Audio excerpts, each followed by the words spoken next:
Students, welcome back to my YouTube channel geography guru. आज हम पढ़ने और समझने वाले हैं क्लास 8 साइंस विज्ञान की वर्कशीट नंबर 16 यानी कि कार्यपत्रक संख्या 16 को। आज की हमारी वर्कशीट भी काफ़ी आसान रहने वाली है और इस वर्कशीट में हम रिवाइज करने वाले हैं धातु और अधातु चैप्टर को। यानी इसमें हम कंपैरिजन करेंगे कि धातु और अधातु में अंतर क्या होता है। तो चलिए शुरुआत करते हैं इस आसान सी वर्कशीट की। जैसा कि आप अपनी स्क्रीन के ऊपर देख पा रहे हैं, ये हमारी वर्कशीट नंबर 16 यानी कि कार्यपत्रक संख्या 16 है। हमारा सब्जेक्ट विषय साइंस विज्ञान है और आज की दिनांक रहेगी, डेट रहेगी 25 नवंबर 2020, 25 नवंबर 2020। धातु एवं अधातु। धातु और अधातुओं के बारे में हम पिछली कुछ वर्कशीट में काफ़ी कुछ पढ़ चुके हैं।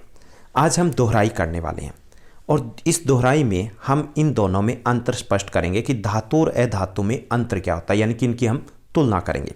जब हम तुलना करेंगे तो बहुत सारी चीज़ें हम रिकॉल करेंगे जो हम पहले पढ़ चुके हैं।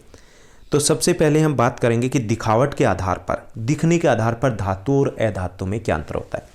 धातु जो होती है, जैसे सोना है, लोहा है, चांदी है, एल्यूमिनियम है, ये क्या है? धातु है। ऑक्सीजन, नाइट्रोजन, आयोडीन, ये अधातु है। तो जो धातु होती है दिखने में वो चमकीली होती है, चमकदार होती है ना। सोना आपने देखा है, एल्यूमिनियम को देखा है, चमकदार होते हैं। जबकि अधातु होते हैं वो चमकदार नहीं होते। इनमें आयोडीन में चमक जरूर होती है, बाकी में चमक नहीं होती है। ओके। उसके बाद दूसरा अवस्था कि ये होती कैसे। धातुएं ज़्यादातर ठोस अवस्था में होती है, केवल पारे को छोड़ करके। जो पारा है, मरकरी है, वो कमरे के ताप पर भी तरल अवस्था में होता है, जिसका उपयोग थर्मामीटर में किया जाता ना। आपने डॉक्टर के पास देखा होगा या घर पर भी आपके होगा। तो पारे को छोड़ करके सभी धातुएं ठोस होती है सामान्य ताप पर। अधातुएं तीनों अवस्था में होती है, कुछ ठोस भी होती है, कुछ द्रव अवस्था में होती है और कुछ गैसीय अवस्था में भी पाई जाती है। अब कठोरता की अगर बात करें तो धातुओं में सोडियम, पोटेशियम और लेड को छोड़कर अधिकांश धातुएं कठोर होती है। ये धातुएं कठोर नहीं होती है। जबकि अधातु होती है वो नरम या फिर भंगुर होती है, कठोरता उनमें नहीं पाई जाती है। उसके बाद आघातवर्धनीयता की बात करें। आघातवर्धनीयता मतलब अगर पीटें तो क्या वो लंबे होंगे, शीट बनाई जा सकती है।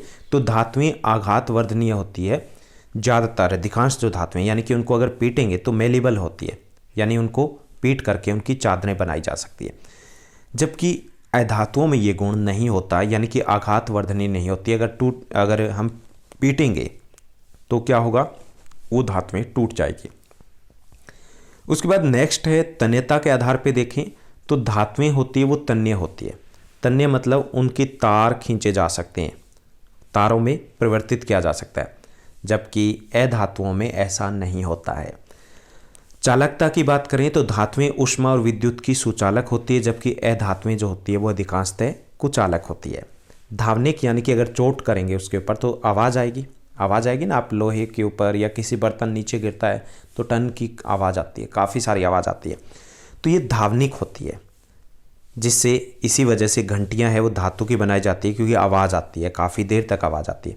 जबकि अधातुएं धावनिक नहीं होती, यानी कि अगर आप उनको चोट लगाओगे या आपस में टकराओगे तो आवाज़ नहीं आती है। उदाहरण रहेंगे, एग्जाम्पल रहेंगे, धातुओं में लोहा, सोना, कॉपर यानी तांबा, aluminium, magnesium, silver, sodium, calcium इत्यादि शामिल होते हैं। जबकि अधातुओं में carbon, oxygen, nitrogen, chlorine, sulphur और आयोडीन इत्यादि आते हैं।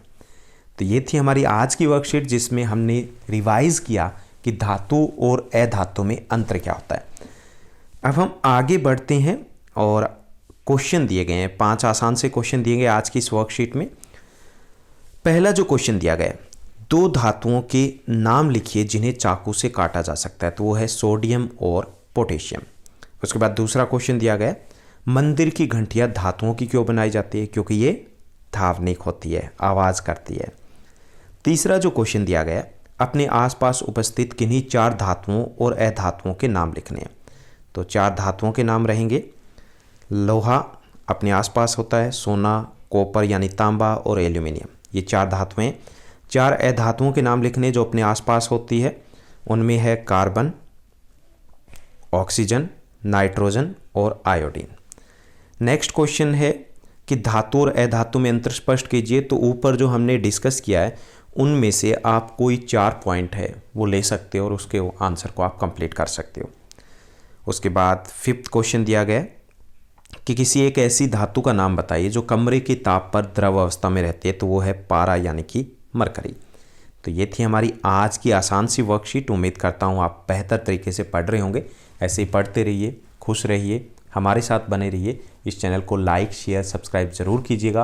अगर आपको लग रहा है कि हम अच्छा वर्क करवा पा रहे हैं, वर्कशीट अच्छे से हो पा रही है, तो आप अपने फ्रेंड्स के साथ इस चैनल को शेयर कर सकते हो। साथ ही साथ हमारा टेलीग्राम चैनल दिया गया है, उसका लिंक डिस्क्रिप्शन में होता है, उसको भी ज्वाइन किया जा सकता है। और चैनल के ऊपर भी एक ज्वाइन बटन दिया गया है, उसको भी आप ज्वाइन कर सकते हो। Thank you, bye bye, have a nice day.